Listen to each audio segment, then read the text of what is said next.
Hey, Danis hier, schön, dass du bei diesem Video dabei bist. Ich möchte dir in diesem Video den Song Castle on Hill von Ed Sheeran in 10 Minuten zeigen. Ich werde dir alles Wesentliche zeigen, was du brauchst, um den Song auf die Akustikgitarre zu bringen. Ist im Original nicht so unglaublich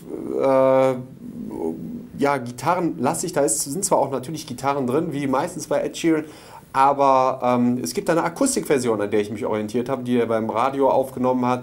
Und die fand ich nämlich ganz cool. Also ich werde hier so ein bisschen ein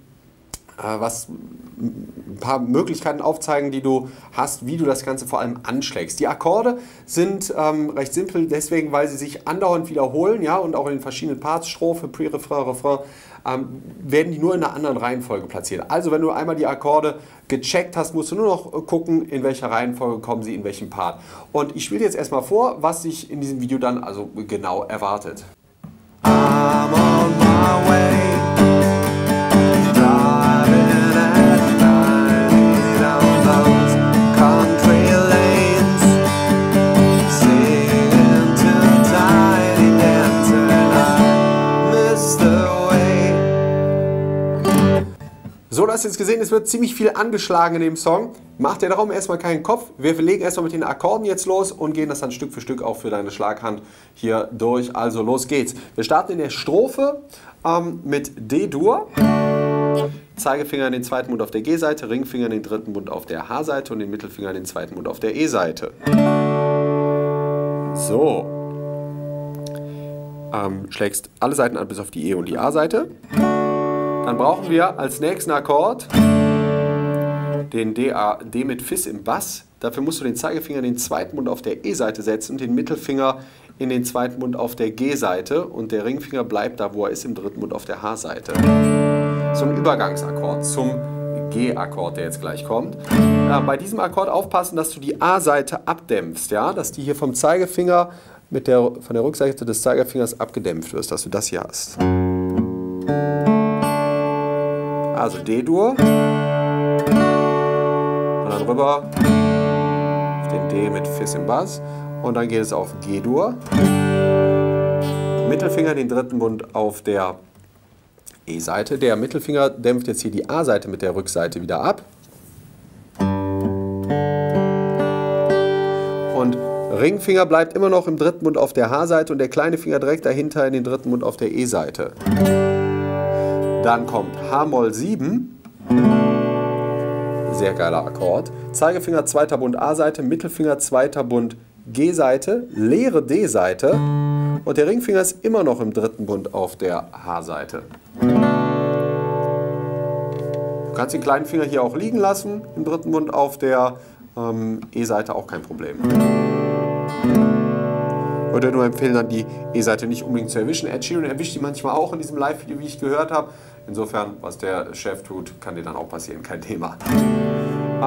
Und dann geht es zum letzten Akkord, zum A-Akkord, wo du den Zeigefinger in den zweiten Bund auf der D-Seite platzierst. Mittelfinger immer noch im zweiten Bund auf der G-Seite und der Ringfinger immer noch im dritten Bund auf der H-Seite und der kleine Finger kann hier immer noch liegen im dritten Mund auf der hohen E-Seite und schlägst alles an bis auf die tiefe E-Seite. Also nochmal von vorn. D-Dur, D mit Fis im Bass, G-Dur, H-Moll 7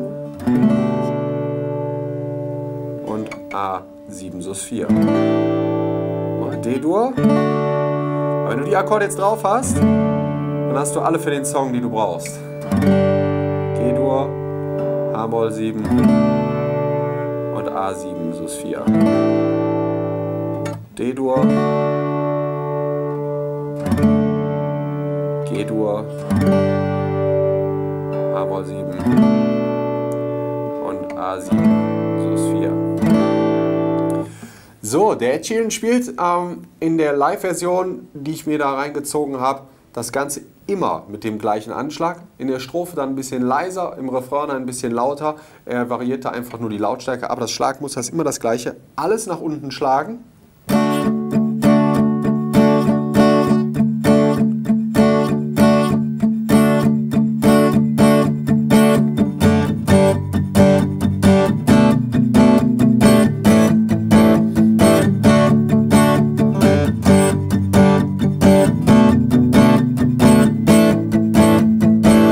Und er dämpft das Ganze auch noch mit der Handkante ab beim Schlagen. Wir haben Folgendes, nur Abschläge und Betonungen auf der 1, 2 und auf der 4. 1 und 2 und 3 und 4 und... Das bedeutet jetzt Betonung in dem Fall. In dem Fall bedeutet das, dass du erstmal üben musst, dass du die Saiten abdämpfst, während du anschlägst. Ja, meine Handkante liegt hier auf den Saiten auf, während ich anschlage. Und auf 1, 2 und 4 hebe ich kurz hoch und dadurch werden die Saiten wieder frei, klingen lauter und dadurch hast du eine Betonung von diesen Zählzeiten. Ja? 1 und 2 und 3 und 4 und 1 und 2 und 3 und 4. 1 und 2 und 3 und 4 und 1 und 2 und 3 und 4. Hört sich jetzt erstmal sehr theoretisch an, ist aber ein extrem cooler Rhythmus, wenn du den einmal auf deine Gitarre verinnerlicht hast. Den kannst du für sehr viele Songs auch verwenden, sehr cooles Schlagmuster. Und du kannst dann durch den Grad der Dämpfung einfach bestimmen, wie laut das Ganze dann auch werden soll. Ja, wenn ich ganz stark dämpfe oder eben gar nicht, kann ich immer noch diese Betonung spielen, indem ich an diesen Stellen 1, 2 und 4 einfach härter schlage. 1 und 2 und 3 und 4, 1 und 2 und 3 und 4. Also ganz wichtig erstmal auf einem Akkord vielleicht diesen Rhythmus erstmal auf die Kette zu bekommen.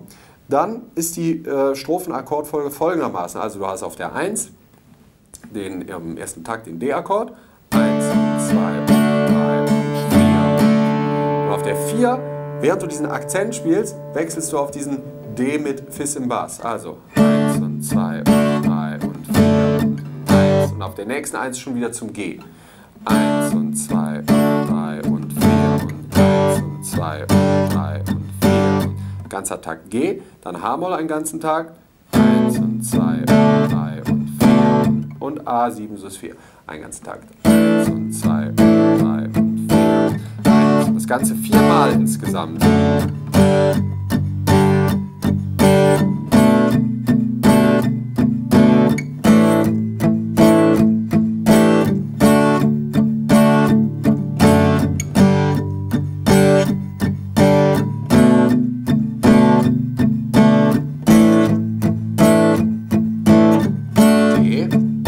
D mit Fis im Bass. G. A-Moll 7 und A7 sus 4. 4-mal, dann kommt der Pre-Refrain, der startet mit G, 2 und 3 und 4, A7 sus 4, D und wieder G, wieder G, A7 sus 4, D und wieder G. G. Und als Übergang schlägst du dann, bevor es in den Refrain geht, einmal noch den A7 sus 4 an. Das ist schon der Pre-Refrain gewesen. Also er hat die gleichen Akkorde, nur in einer etwas anderen Reihenfolge. Und dann geht es in den Refrain rein, auf D wieder.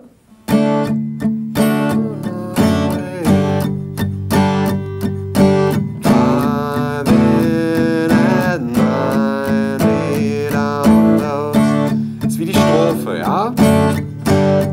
Nur, dass du da eben nicht mehr dämpfen brauchst, sondern einfach nur die Akzente spielst, während du anschlägst. Ja? 2 und 3, 4, 3,